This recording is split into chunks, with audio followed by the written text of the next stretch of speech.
చూడండి మన వాళ్ళు తెగ కలుపుతుంటారు పులిహార అయితే. పులిహార ఎంత కాస్ట్లీ చూడండి, ఇక్కడ కలిపిన తర్వాత కాస్ట్లీ. సో ఈ కౌంటర్లో మన బ్యాగేజ్ డ్రాప్ చేస్తే ఆటోమేటిక్గా లోపలికి అయితే వెళ్ళిపోద్ది. పెద్ద పెద్ద క్యూల్లో నిలబడాల్సిన అవసరం లేకుండా తప్పించుకోవచ్చు అనమాట ఈ ఫీచర్ ఉండడం వల్ల. సో ఫ్లైట్లో నుంచి అందరు దిగేస్తున్నారు. హైలైట్ విషయం ఏంటంటే ఈ లైట్స్ ఉంటాయి కదా, లైట్స్ టేక్ ఆఫ్ అయ్యేటప్పుడు ల్యాండ్ అయ్యేటప్పుడు ఒక 10 minutes క్లోజ్ అవుతాయి. సో నాకు ఎయిర్పోర్ట్లో నచ్చింది ఏంటంటే వెయిటింగ్ ఏరియా అయితే బోల్డ్ ఉంది. సో ఫుల్ కుర్చీలతో నింపేశారు అనమాట. ఎక్కడ కావాలంటే అక్కడ పడుకున్నా ఏమన్నట్లే. కొన్ని దగ్గరలో పడుకుంటే అట్టు ఒప్పుకోరు. ఈ టైప్ ఆఫ్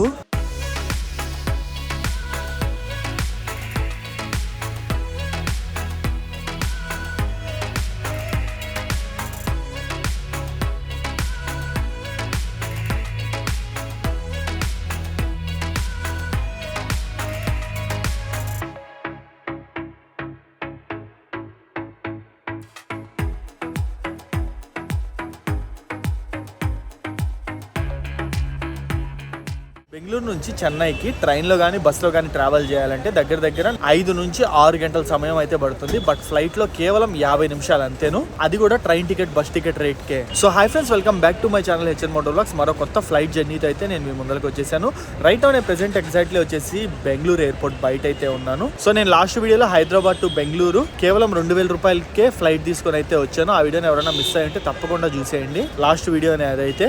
సో ఇప్పుడు మన ఇండియన్ ఫ్లైట్ సిరీస్ లో భాగంగా బెంగళూరు నుంచి చెన్నైకి ట్రావెల్ చేయబోతున్నాం. కేవలం 1800 రూపాయలు అయితే పడింది నాకు ఈ టికెట్. మీకు స్క్రీన్ షాట్ కూడా యాడ్ చేస్తున్నా, చూడొచ్చు మీరైతే. 50 నిమిషాల నుంచి 1 hour లో మనం చెన్నైలో అయితే ల్యాండ్ అయిపోతాము. సో టైం వచ్చేసి ఇప్పుడు ఎగ్జాక్ట్లీ 11:30 అయితే అవుతుంది. మార్నింగ్ 5:10 కి మన ఫ్లైట్. అంటే దగ్గర 5.5 hours అయితే ఉంది మన ఫ్లైట్ కి. నార్మల్లీ 3 hours 4 hours ముందరైతే అలో చేస్తారు. బట్ ఇప్పుడు 5.5 hours ఉంది కాబట్టి లోపలికి అలో చేస్తారా లేదా చూద్దాము. అండ్ ఈ ఇన్ఫర్మేషన్ మీకైతే ఇస్తా. సో దట్ మీరు ఏదన్నా ఎయిర్పోర్ట్ కి, అంటే ఇది ఎయిర్పోర్ట్ టు ఎయిర్పోర్ట్ వేరీ అవుతుండొచ్చు, బట్ ఎంతో కొంత యూస్ఫుల్ అయితే అయ్యింది. ఒక 6 hours 7 hours ముందర మీరు కనుక వస్తే ఎయిర్పోర్ట్కి వచ్చేసి, ఫర్ ఎగ్జాంపుల్ మార్నింగ్ 5కి ఫ్లైట్ ఉంది అనుకోండి, నా అలాగే నైట్ 12కే వచ్చేసేయచ్చు అనమాట. ఎర్లీ మార్నింగ్ టెన్షన్స్ పెట్టుకోకుండా. అలా వర్కౌట్ అయితే లేదనేది అయితే కొంచెం సేపట్లో అప్డేట్ ఇస్తే లోపలికి అయితే వెళ్ళిపోదాం. సో ఇది Bengaluru airport out side view అయితే. సో ఎయిర్పోర్ట్ అయితే చాలా బాగుంది. One of the famous airports in India.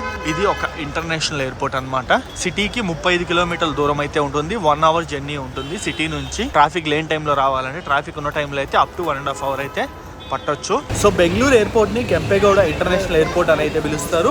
Almost 4000 ఎకరాల విస్తీర్ణంలో అయితే ఉంటుంది. నియర్ బై ఉన్న సిటీ వచ్చేసి దేవనహల్లి అనే సిటీ అనమాట. ఎయిర్పోర్ట్ దగ్గరలో అయితే ఉంటుంది. అండ్ బెంగళూరు ఎయిర్పోర్ట్ కి ఒక స్పెషాలిటీ అయితే ఉంటుంది. ఇది కంప్లీట్లీ మనకి సోలార్ పైన అయితే రన్ అవుతుంది. ఇండియాస్ ఫస్ట్ ఎయిర్పోర్ట్ సోలార్ మీద కంప్లీట్లీ రన్ అయ్యే ఎయిర్పోర్ట్ ఇదేనమాట. మన హైదరాబాద్ ఎయిర్పోర్ట్ ఇండియాలోనే ప్యాసింజర్స్ పరంగా 4th బిజియెస్ట్ ఎయిర్పోర్ట్ అయితే బెంగళూరు ఎయిర్పోర్ట్ వచ్చేసి 3rd busiest airport. Almost average గా 1 year కి 1,62,00,000 మంది ట్రావెల్ చేస్తారు ఈ ఎయిర్పోర్ట్ నుంచి. సో బెంగళూరులో నాకు ఒకటి నచ్చింది ఏంటంటే ఫుడ్ ఆప్షన్స్ నెక్స్ట్ లెవెల్ ఉన్నాయి. బెంగళూరు ఎయిర్పోర్ట్ లో ఫుడ్ బోల్డ్ ఆప్షన్స్ అయితే ఉన్నాయన్నమాట. బయటికి వెళ్ళాల్సిన అవసరం అయితే ఉండదు. ఎస్పెషల్లీ ఈ డిపార్చర్స్ బ్లాక్ కన్నా బయటే ఉన్నాయి, అంటే టెర్మినల్ బయటే ఉన్నాయి. సో విజిటర్స్ ఎవరైతే వస్తారో వాళ్ళు కూడా ఫుడ్ అయితే హ్యాపీగా తినొచ్చు. మామూలుగా మన హైదరాబాద్లో అయితే లోపలికి వెళ్ళాక ఫుడ్ ఆప్షన్స్ ఉంటాయి. సో విజిటర్స్ అంటే డ్రాప్ చేయడానికి వస్తారు కదా, వాళ్ళైతే తినలేరు. సెండ్ ఆఫ్ ఇవ్వడానికి వచ్చేవాళ్ళు తినాలనుకుంటే. సో లెమన్ రైస్ తీసుకున్న 220 రూపీస్.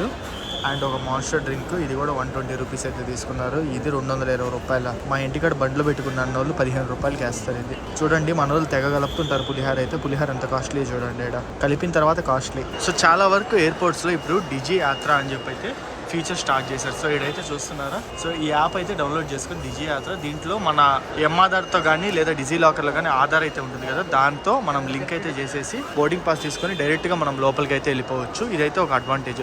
సో స్టార్టింగ్లో ఐడి చూపించాల్సిన అవసరం అయితే ఉండదు. ఇదొకటైతే గుర్తుపెట్టుకోండి. డిజి యాత్ర కావాలంటే డౌన్లోడ్ చేసుకోండి, లేదా మాన్యువల్ గానే వెళ్ళొచ్చు లోపలికి. సో సెక్యూరిటీ చెక్ అయితే అయిపోయింది. క్లియర్ కట్గా ఉందబ్బా బెంగళూరు ఎయిర్పోర్ట్లో. ఇన్ఫర్మేషన్ అయితే క్లియర్గా రాసున్నారు, కన్ఫ్యూజనే లేదు. So 1 to 50 check in gates left side, 51 to 86 right side. అవి వచ్చేసి ఇంటర్నేషనల్, ఇవి వచ్చేసి డొమెస్టిక్.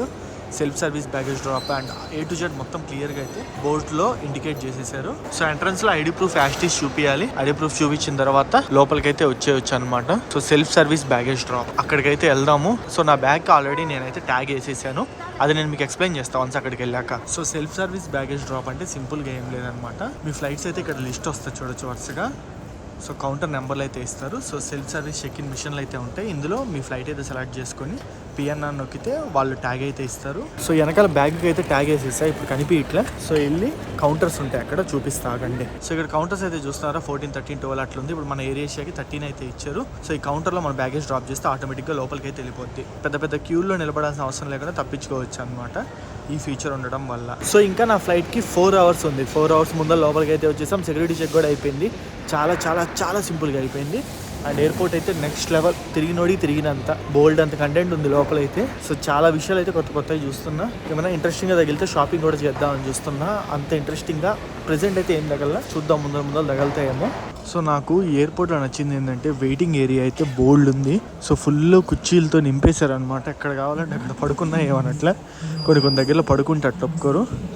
ఈ type of sofa type seats and bed అనకూడదు, యాక్చువల్లీ ఈ సోఫాలు కూర్చునే దానికి పెట్టారు. బట్ మన వాళ్ళు పడుకుంటున్నారు అనమాట. కానీ ఎంతో కొంత మంచి విషయం. సో ఈడ కూడా చూడండి, ఇట్లా ఎవ్రీ 4 to 5 గేట్స్కి ఒక 100 people ఈజీగా కూర్చోగలిగే అంత సీటింగ్ కెపాసిటీతో అయితే ఈ సోఫాలు ఈ సెటప్లు అన్నీ అయితే ఉన్నాయన్నమాట. ఇంకో 3.5 hours అయితే ఉంది ఫ్లైట్కి. అండ్ బోర్డింగ్ టైంకి 3 hours ఉంది. సో 3 hours ఈ కుర్చీలు అయితే కూర్చున్నాం. నాకు కూడా ఒక సోఫా లాంటి కుర్చీ అయితే దొరికింది. చాలా కంఫర్టబుల్గా ఉంది. ఇదైతే కూర్చొని కొంచెం నిద్ర అయితే పోదాం. కుదిరితే నిద్ర వస్తే నిద్రపోదాం, ఇంకా రాకపోతే ఏం చేయలేం. సో టైం మార్నింగ్ 4:30 అయితే అవుతుంది. బోర్డింగ్ గేట్ 22 అయితే ఇచ్చారు. సో బోర్డింగ్ అయితే వెళ్తున్నాను. ఎగ్జాక్ట్లీ ఫ్లైట్ స్టార్ట్ అయ్యి 40 minutes 45 minutes ముందర బోర్డింగ్ అయితే స్టార్ట్ చేసేస్తారు. సో నైట్ అంతా ఫుల్గా నిద్రపోయాను అని అనుకుంటున్నారా? అసలు ఒక్క రౌండ్ కూడా నిద్రపోలే. ఒక ఆల్మోస్ట్ 4 hours టైం ఉంటే ఆ 4 hoursలో ఒక 2 hours ఎయిర్పోర్ట్ అంతా ఒక రౌండ్ వేసేసాను. ఏడాడ ఏమేమి ఉన్నాయని. ఇంకో 1.5 hour ఛార్జింగ్ అయితే పెట్టుకున్నాను. ఇంకో అరగంట అటు ఇటు తిరిగా లాస్ట్ ½ an hour. సో ఇది మ్యాటర్ అయితే. సో ఆల్రెడీ బోర్డింగ్ స్టార్ట్ అయిపోయింది. లోపలికి అయితే వెళ్దాం. సో మన బోర్డింగ్ పాస్ ఏదైతే ఉంటుందో ఇక్కడ ఇంకోసారి అయితే స్కాన్ చేస్తారు.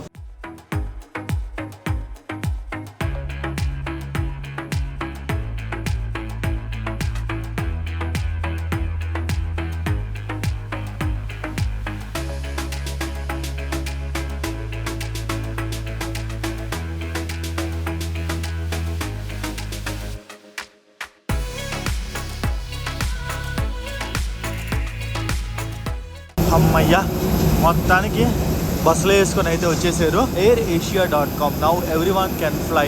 సో ఇది టర్బైన్ ఇంజిన్ కాబట్టి చాలా ఫాస్ట్గా వెళ్ళిపోతుంది. నాకు తెలిసి ఫ్లైట్ టైం ఒక 20 minutes కూడా ఉండదు. ఎందుకంటే Bengaluru to Chennai air distance చూసుకుంటే 330 kilometers కూడా లేదనమాట. సో చాలా ఫాస్ట్గా వెళ్ళిపోద్ది. మనకి ఈ type of flights almost 900 to 1000 km/h వరకు వెళ్ళగలవు స్పీడ్ అయితే.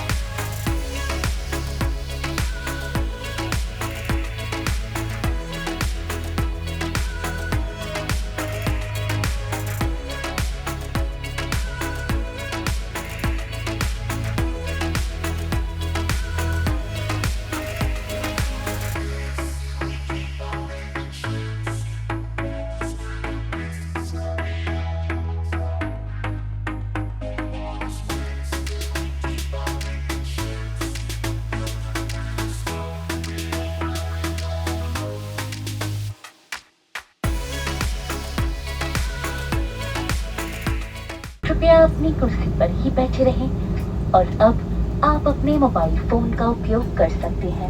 సో ఎగ్జాక్ట్లీ ½ an hour పట్టింది.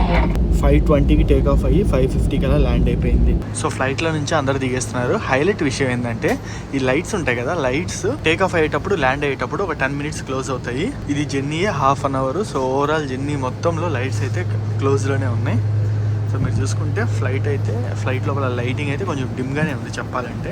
సో ఇప్పుడు ఎయిర్పోర్ట్ బయటికి వెళ్ళిపోదాము. ఎయిర్పోర్ట్ అవుట్ సైడ్ వ్యూ చూపిస్తా. చెన్నై ఎయిర్పోర్ట్ నుంచి మెట్రో అయితే అవైలబుల్ ఉంది. నేను చెన్నై ఎయిర్పోర్ట్కి చాలా సార్లు వచ్చాను. ఎందుకంటే మా ఊరికి దగ్గర నెల్లూరుకి జస్ట్ ఒక 150 kilometers ఉంటుంది అంతేను. సో ఒక 5-6 times అయితే ఫ్లై అయ్యా చెన్నై నుంచి. బట్ ఒక్కసారి కూడా మెట్రోలో రాలేదు.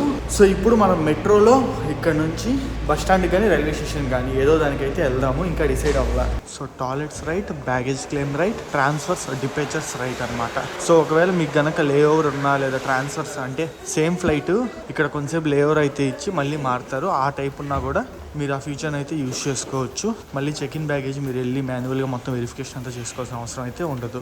సో ఫ్లైట్ బెంగళూరులో టేక్ ఆఫ్ అవ్వడమేమో హాఫ్ అన్ అవర్ లేట్గా టేక్ ఆఫ్ అయింది, బట్ దింపేయడం మాత్రం ఆన్ టైంకి అయితే దింపేసింది. ఎగ్జాక్ట్లీ టైం వచ్చేసి చూడండి 6:05 అవుతుంది అంతే, ఇంకా 10 మినిట్స్ ముందరే దింపేసింది. వావ్, ఏమన్నా ఫెస్టివల్ అయ్యింది, డిజైన్ అంతా ముగ్గంతా వేసేస్తున్నారు. సో చెన్నై పోర్ట్ అయితే ఉంటుంది కాబట్టి దాని రిలేటెడ్గా ఇట్లయితే ఎక్కువ మంది ఫిషర్మెన్స్ ఇల్లు అయితే ఉంటారు కదా. సో బ్యాగేజ్ క్లెయిమ్ కిందకైతే వెళ్ళాలి.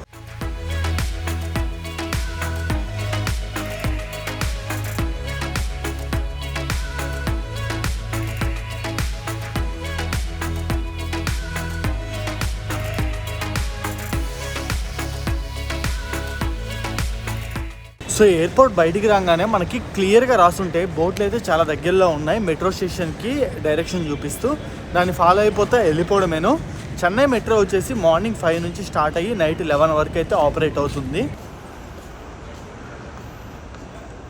సో ఇదిగోండి, ఇదైతే క్లియర్గా రాస్తున్నారు. మనం ఆ కింద ఉన్న ఎయిర్పోర్ట్ దగ్గర నుంచి ఇట్లా మొత్తం ట్రావెల్ చేసుకుంటూ చెన్నై సెంట్రల్కి అయితే వెళ్ళాలి. సో టికెట్ అయితే తీసేసుకున్న 40 రూపీస్ అయితే పడుతుంది. ఎయిర్పోర్ట్ నుంచి చెన్నై సెంట్రల్కి 18 కిలోమీటర్ల జర్నీ అయితే ఉంటుంది. అదే క్యాబ్ తీసుకోవాలంటే ఖచ్చితంగా 800 రూపాయలు అయితే మినిమం ఛార్జ్ చేస్తారు పక్కా. సో కేవలం 40 రూపాయలతో అయితే మనం వెళ్ళిపోతున్నాం ఇప్పుడు. సో అది ఈ వీడియోకి అయితే, ఈ వీడియో అయితే మీద నచ్చింది అనుకుంటున్నాను. ఇలాంటి మరెన్నో ఫ్లైట్ బ్లాగ్స్ కావాలంటే ఈ వీడియోని తప్పకుండా లైక్ చేయండి.